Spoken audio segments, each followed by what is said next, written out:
او امام نووي رحمه الله فرمایي چې اجتهادا و قیاسا بهتره دا معلومیږي چې اول د خلاص د مسبحي ګوتې نوک کټ کې مسبحه دغه ګوته ده دا د غټې ګوتې په څنګ کې نو اول د دې ګوتې نوک کټ کې بیا دویم د وسطا د دې منځنۍ ګوتې نوک کټ کې دریم بیا د بینسوري څلورم بیا د خنسوري نو د دې مسبحین شروع کې دا سلاټ شي د خلاص دا انګوټې به پاتې شي صحیح شو دا پکې پرې ده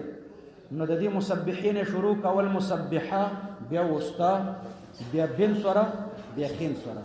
دا پکې پرې ده دا انګوټې بیا چپ لاس ته لاړ شه چپ لاس ته ګس لاس ته د دې خنسوري نه به شروع اول د خنسوري د دې کچ ګوتی بیا د بنسوري په دې څنګ کې ګوتی بیا د وسطا بیا د مسبحي بیا د انګوټي بیا اخر کې دې تر وو د خلاص انګوټي ته نو دا په اخر کې کټ شي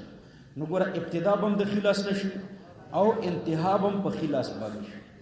نو دا د امام نووي رحمه الله ترتیب په دې ترتیب هغه چې دا نکونه کټ کول بهتر دي د خو ګوتی د خيبخي د خنسوري نه شروع کړ على ترتیب د چپ خې تر خنسوري پورې اول د خيبخي د کچ ګوتی بیا د څنګ کې ګوتی همداسې په ترتیب راځه په دې کې بیا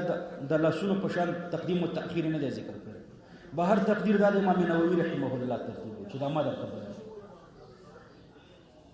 په کوم ورځو کې به کټ کوي بهتره صدا ویل چې د ابو هريره رضی الله عنه په حدیث کې داسې راغلی چې پیغمبر علی السلام به د جمعې د منځنه مخکې نکونو بریتونه کټ کول نو خدای دا چې د جمعې پر ورځ